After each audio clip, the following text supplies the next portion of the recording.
오늘은 함께 걷는 길에서 경험하게 되는 것이라는 제목으로 말씀을 선포하도록 하겠습니다. 이 말씀의 제목에 주님과가 생략이 됐어요. 이건 당연한 것이기 때문에 주님과 함께 걷는 길에서 경험하게 되는 것이라는 제목으로 말씀을 선포하도록 하겠습니다. 우리는 지난 주일에 시편 1편의 말씀을 통해서 복 있는 사람은 주님의 말씀을 즐거워하며 그 말씀을 주야로 밤낮으로 묵상하는 사람, 다시 말해 밤낮으로 주님과 함께 동행하는 사람이다라고 했습니다. 주님과 함께 동행하는 사람입니다. 이걸 잘 기억하셔야 됩니다. 이 성경에서 말하는 복은 누구와 무엇과 싸워서 승리하는 게 복이 아니라 그냥 하나님과 주님과 함께 동행하는 것이 복이래요. 그리고 시편 2편부터 7편의 말씀에서 다윗은 주님과 함께 동행한다는 것은 머릿속 관념에 불과한 것이 아니라요. 주님과 함께 동행하는 거 그래, 마음에 내가 주님을 이렇게 그냥 품고 이렇게 살아가는 거, 그런 관념적인 것에 지나지 않는 그런 것이 아니라 치열한 일상의 모든 상황 속에서 주님을 의지하고 주님께로 피하는 것이 바로 주님과 동행하는 것이다. 이렇게 2편부터 7편 말씀 속에서 다윗은 고백을 하고 있습니다. 이어서 오늘 본문 10편 8편은 이처럼 주님과 함께 동행하는 사람, 다시 말해 복 있는 사람들만이 경험하게 되는 두 가지를 우리에게 말씀해 주고 있는데요. 그 두 가지에 대해서 이 시간에 함께 하나씩 한번 우리가 살펴보도록 하겠습니다. 자, 주님과 함께 동행하는 사람만이 경험하게 되는 것. 첫째는 세상 속에서 하나님의 위엄을 깨닫고 느끼게 된다는 겁니다. 무엇을 깨닫고 느끼게 된다고요? 하나님의 위엄을. 1절부터 3절 말씀 함께 한번 읽어볼까요? 시작. 주 우리 하나님, 주님의 이름이 온 땅에서 어찌 그리 위엄이 넘치는지요. 저 하늘 높이까지 주님의 위엄 가득합니다. 어린이와 젖먹이들까지도 그 입술로 주님의 위엄을 찬양합니다. 주님께서는 원수와 복수하는 무리를 꺾으시고 주님께 맞서는 자들을 막아낼 튼튼한 요새를 세우셨습니다. 주님께서 손수 만드신 저 큰 하늘과 주님께서 친히 달아놓으신 저 달과 별들을 내가 봅니다. 계속해서 한 단어가 반복되고 있죠? 1절과 2절에 나오는 위엄이라는 단어를 개정 성경에서는 아름다우신, 아름다움이라고 번역을 했는데요. 원어로는 넓은, 힘있는, 큰, 뛰어난, 그리고 위험 있는 이라는 뜻을 가지고 있고요. 그런 의미에서 보면 우리가 지금 읽은 새번역 성경이 원어에 더 가깝게, 훨씬 더 가깝게 번역이 된 것 같습니다. 위험 있는 그런 뜻이라고 했잖아요. 제가 미국 그랜드 캐년에 처음 갔을 때 일입니다. 차에서 내려서 그 어마어마한 크게 협곡을 마주하는 순간 정말 말문이 턱 막히더라고요. 지금 저 사진으로는 어떻게 담을 수가 없어서 그나마 이렇게 좀 비교가 될 만한 것을 찾다 저 사람 한 명 앉아있죠? 저기 앉아있는 저 사진을 제가 어쨌든 찾아와 봤는데요. 그때 사진에 이렇게 담으려고 해도 담을 수가 없더라고요. 말문이 정말로 턱 막혔다라는 표현이 가장 적절할 것 같아요. 그 거대한 규모에 압도되어서 눈앞의 광경이 현실처럼 느껴지지가 않는 거예요. 진짜로 현실 같지가 않아요. 그런데 그 순간 저도 모르게 가장 먼저 머릿속에 떠오른 생각은 그 자연을 만드신 하나님의 위대하심이었습니다. 하나님을 빼고서는 설명이 안 되는 거예요. 그 대자연 앞에서 설명이 안 되는 거예요. 우리는 이처럼 인간의 이성으로 다 헤아릴 수 없는 그런 대자연을 마주하게 되거나 또 일상 속에서 예상치 못했던 큰 성공과 기쁨을 경험할 때 자연스레 위대하신 하나님을 떠올리고 그 위엄을 찬양하게 됩니다. 그런데 하나님과 늘 함께 동행하는 삶을 살았던 다윗은요, 그렇게 뭔가 특별하고 엄청난 그런 광경이나 사건을 마주한 그런 상황이 아닌 그저 늘 봐왔던 하늘과 달과 별들을 바라보면서도 이것은 늘 보는 거잖아요. 우리도 그냥 당연한 거잖아요. 그런 하늘과 달과 별들을 바라보면서도 다윗은 주 우리 하나님, 주님의 이름이 온 땅에서 어찌 그리 위엄이 넘치는지요. 저 하늘 높이까지 주님의 위엄 가득합니다 라며 이렇게 최상의 감탄을 쏟아내고 있습니다. 주님과 늘 함께 동행하는 사람은요, 이처럼 슬프든 기쁘든 아프든 건강하든 특별하든 평범하든 그 어떤 상황 속에서도 하나님의 위엄을 발견하고 그 상황 속에서 하나님의 위엄을 발견하고 다윗처럼 이렇게 감탄하게 되는 겁니다. 인격적으로 주님을 만나고 경험한 사람들 얘기를 들어보면요, 같이 이렇게 고백을 합니다. 전에도 늘 보던 똑같은 하늘이고 똑같은 나무들인데 하나님의 은혜를 경험하고 나니까 늘 보던 그 하늘과 그 나무들이 얼마나 아름다워 보이는지 모르겠다.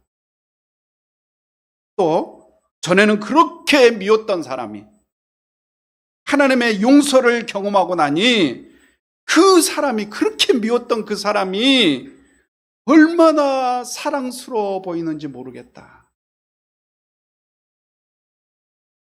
주님과 함께 동행하게 되면요, 우리의 일상이 하나님을 향한 그런 감탄으로 가득하게 되는 겁니다. 우리가 세상살이에 바빠서 하나님 말씀을 잊어버리고 또 주님을 뒷전으로 밀어놓기 때문에 우리의 인생에 감탄 대신에 절망의 말과 부정적인 생각 그리고 우울한 마음이 우리를 흔들어 놓는 것 아니겠어요? 주님과 함께 동행하시는 여러분이 되시길 바랍니다. 일상에서 하나님을 향한 감탄이 끊이지 않는 그런 복 있는 사람이 되시길 축복합니다.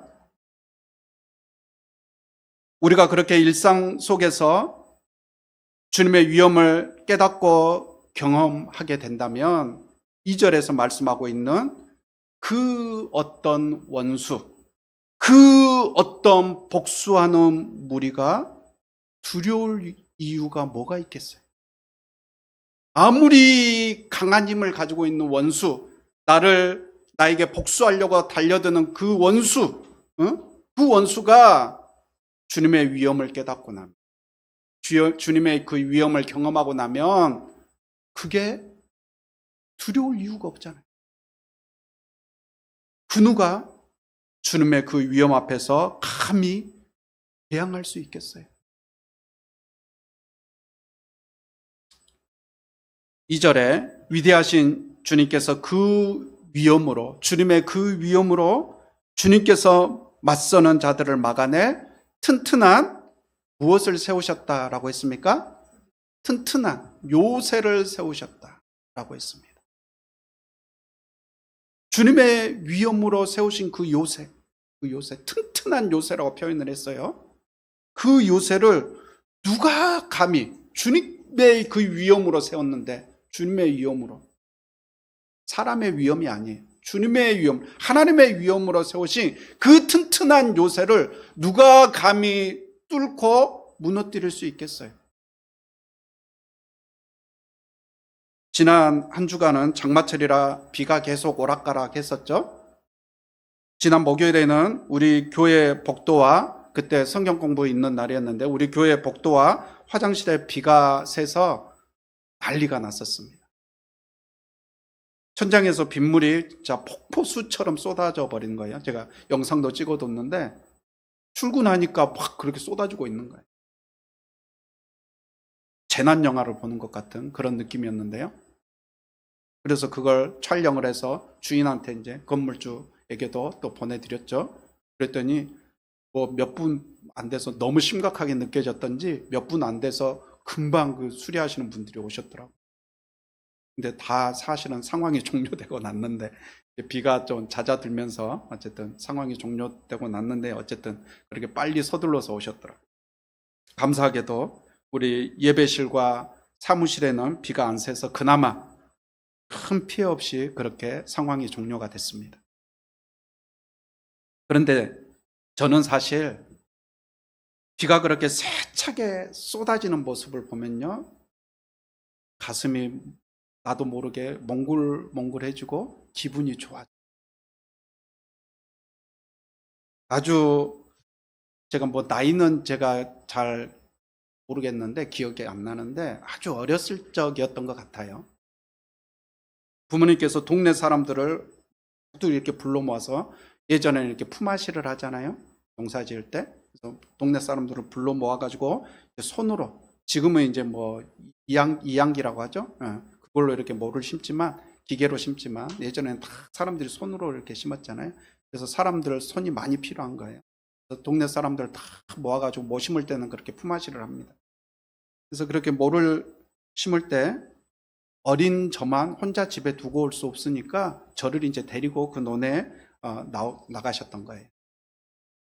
근데 그때 마침 비가 정말 세차게, 어려서 기억이라 더 그렇게 느껴졌는지는 모르겠지만 아주 세차게 비가 쏟아져 내렸습니다.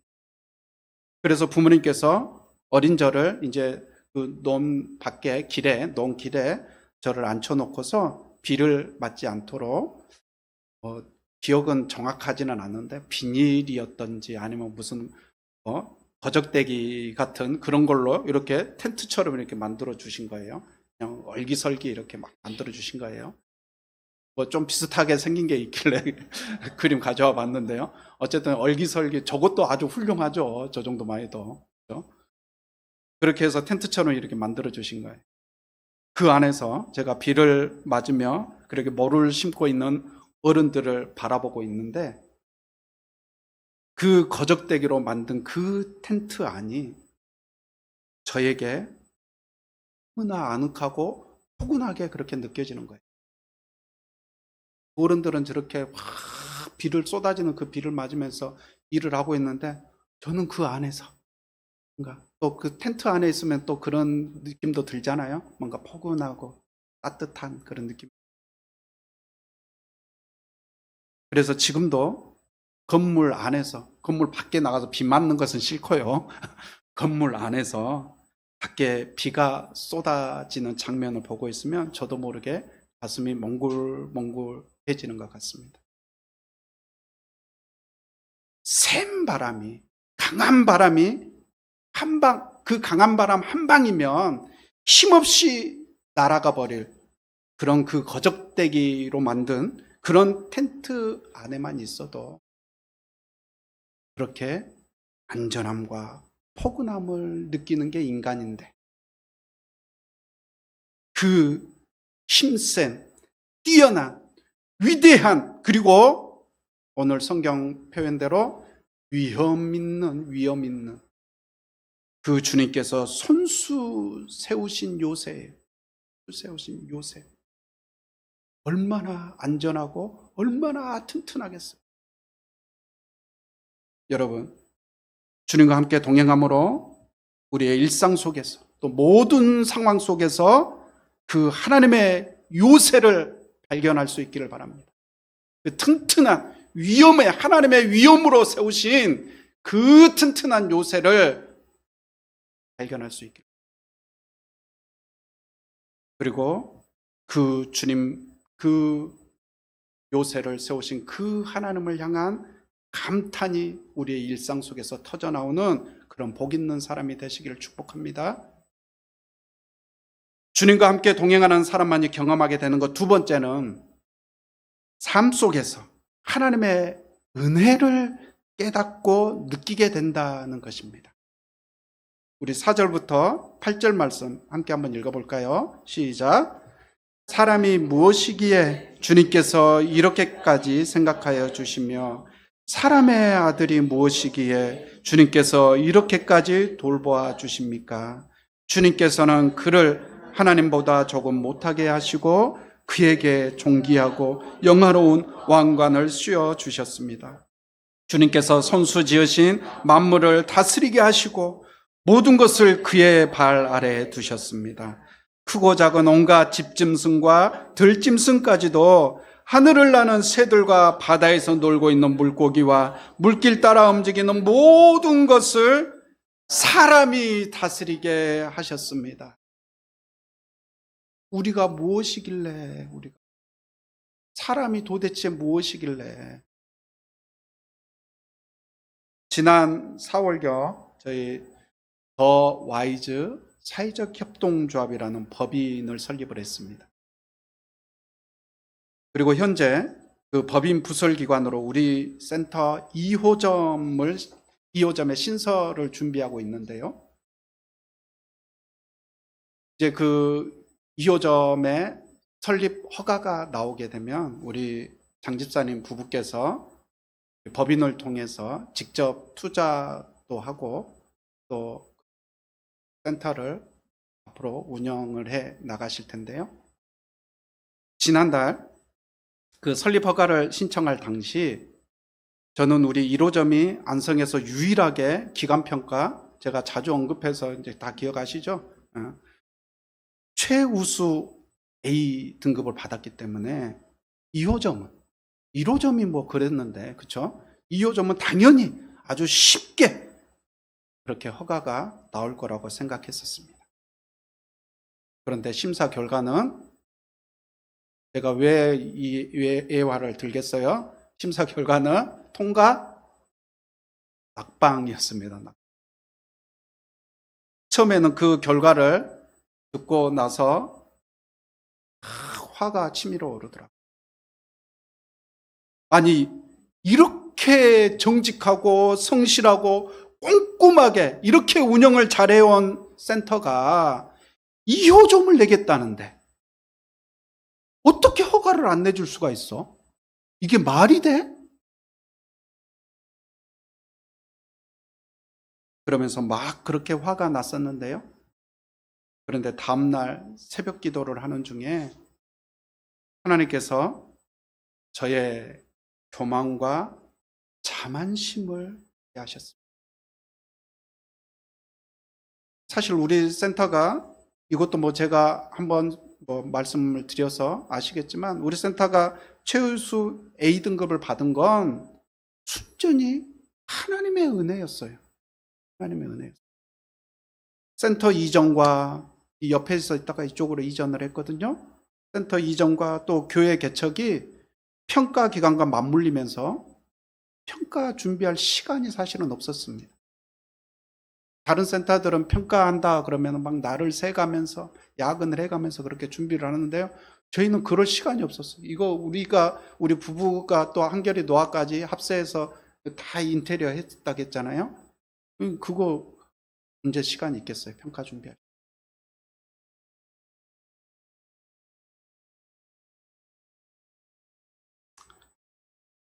그래서 최우수 A등급이라는 결과가 발표됐을 때 그것도 안성에서 유일하게, 또 전국 상위 20% 이내 점수라는 결과를 들었을 때 이건 빼박 하나님의 은혜이다.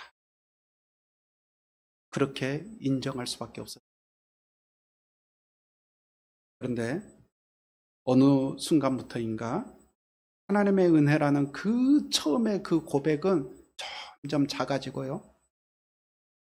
그 자리에 나의 경력, 나의 실력이 점점 자리 잡고,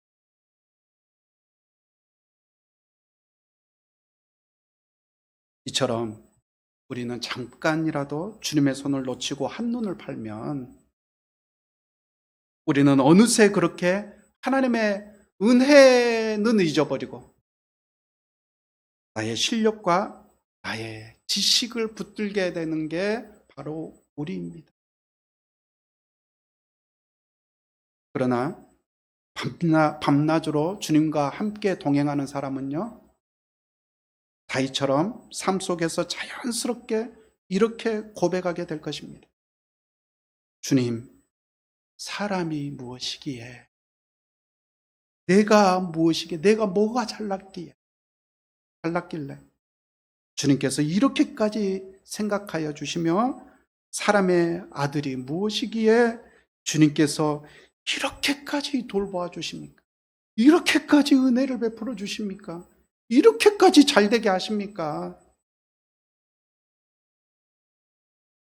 이런 고백 가운데 살아가는 사람은 그 무엇에도 흔들리지 않게, 잠깐 동안이라도 주님과 떨어져 있는 사람은 제가 그랬던 것처럼 일이 잘 안 풀리면 화를 내고 또 남을 탓하는 원망의 말을 막 쏟아내죠. 반대로 일이 잘 풀리면 마치 모든 것을 자기 힘과 자기 실력으로 이루어낸 것처럼 자만심에 사로잡히게 됩니다. 그러나 밤낮으로 주님과 함께 동행하는 사람은 일이 잘 풀리든 안 풀리든 흔들리지 않아요. 모든 것이 하나님의 은혜라는 고백 속에서 주님의 손을 붙잡고 주님과 함께 묵묵히, 흔들림이 없이 묵묵히 주님을 따라갈 뿐입니다. 여러분의 인생 속에서 진심으로 하나님의 은혜라는 고백을 한 번도 해본 적이 없다면요, 그것은 어쩌면 주님과 함께 동행해 본 적이 한 번도 없었다라는 뜻이 될 수도 있습니다. 주님과 함께 동행하는 사람은 하나님의 은혜를 그 안에서 고백할 수밖에 없어요. 주님의 손을 잡고 주님 옆에 서게 되면 나를 용서하시고 나 같은 것을 받아주신 그 주님의 은혜가 나의 가슴을 울리지 않을 수가 없죠.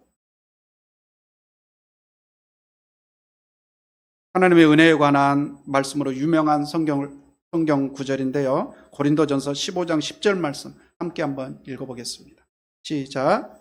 그러나 나는 하나님의 은혜로 오늘의 내가 되었습니다. 나에게 베풀어 주신 하나님의 은혜는 헛되지 않았습니다. 나는 사도들 가운데 어느 누구보다도 더 열심히 일하였습니다. 그러나 이렇게 한 것은 내가 아니라 나와 함께 하신 하나님의 은혜입니다. 아멘. 오늘 본문 4절 말씀과 비슷한 맥락의 말씀이죠. 신앙에 있어서 은혜의 반대는 자만입니다. 우리는 잠시만 한눈을 팔고 주님의 손을 놓쳐도 금세 하나님의 은혜를 잊고 자만에 빠지고 맙니다. 내가 잘나서 내 힘으로 지금의 내가 있다라고 착각하게 되는 거죠. 사도 바울은 본래 어떤 사람이었습니까? 예수님을 모독하고 예수님 믿는 사람들을 잡아 감옥에 가두고 또 그 예수님 믿는 사람들, 그리스도인들을 돌로 쳐서 죽이는데 앞장섰던 사람 아닙니까? 그런 사도 바울이 자신이 과거에 어떤 사람이었는지 이걸 잊어버리지 않고 잊지 않고 자신의 위치와 분수를 알아 나는 하나님의 은혜로 오늘의 내가 되었습니다 라고 그렇게 고백하고 있듯이 우리도 본래 우리의 모습이 어떠했고 또 어떤 처지에 있었는지를 절대로 잊어서는 안 될 것입니다. 주님이 아니었다면, 주님을 만나지 못했다면 어찌 지금의 내가 있을 수 있겠어요? 주님이 아니었다면 내가 어디로 가고 있는지도 모른 채, 뭐가 뭔지도 모른 채 죄악 속에서, 어둠 속에서 그렇게 허우적거리고 있지 않았겠어요? 주님과 함께 동행함으로 사도 바울의 고백이 우리의 일상의 고백이 될 수 있길 바랍니다. 이렇게 한 것은 내가 아니라 나와 함께 하신 하나님의 은혜입니다. 이제 말씀을 마치겠습니다. 시편 8편의 말씀을 통해 우리는 주님과 함께 동행하는 사람만이 경험하게 되는 두 가지의 복을 살펴보았습니다. 첫째는 주님과 동행하는 사람은 일상의 평범한 하늘과 달과 별을 보면서도 하나님의 위엄을 발견하고 감탄하게 됩니다. 특별한 사건이 아니어도 슬프든 기쁘든 그 어떤 상황 속에서도 하나님을 향한 감탄이 끊이지 않는 것이 복 있는 사람의 특징입니다. 둘째, 주님과 동행하는 사람은 자신의 삶이 온전히 하나님의 은혜였음을 고백하게 됩니다. 우리는 조금만 방심해도 하나님의 은혜를 잊고 나의 실력과 나의 경력을 붙들려는 유혹에 빠집니다. 그러나 밤낮으로 주님과 함께 걷는 사람은 사도 바울처럼 나는 하나님의 은혜로 오늘의 내가 되었습니다 라고 고백할 수밖에 없습니다. 여러분, 우리의 삶에 감탄 대신 절망이, 감사 대신 원망이 자리 잡는 이유는 우리가 일상일에 바빠서 주님의 손을 쳤기 때문입니다. 반대로 주님의 손을 꼭 붙들고 동행하는 사람은 어떤 원수도 끊을 수 없는 튼튼한 요새와 같은 평안을, 그리고 어떤 상황에서도 흔들리지 않는 기쁨과 감사를 경험하게 될 것입니다. 이번 한 주간도 주님과 함께 동행함으로 여러분의 삶 가운데 하나님의 위엄을 발견하는 그런 눈이 열리길 바랍니다. 그리고 지금의 나를 있게 하신 것이 나의 힘이 아니라 오직 하나님의 은혜였음을 날마다 새롭게 고백하는 은혜가 있기를 축복합니다. 또한 다윗의 고백처럼 우리도 매 순간마다 이렇게 외칠 수 있길 바랍니다. 주 우리 하나님, 주님의 이름이 온 땅에서 어찌 그리 위엄이 넘치는지요. 이 고백이 여러분의 가정과 일터 그리고 삶의 모든 자리에서 끊이지 않는 그런 한 주가 되시기를 주님의 이름으로 축원드립니다. 오늘 말씀을 기억하면서 함께 찬양 드리겠습니다.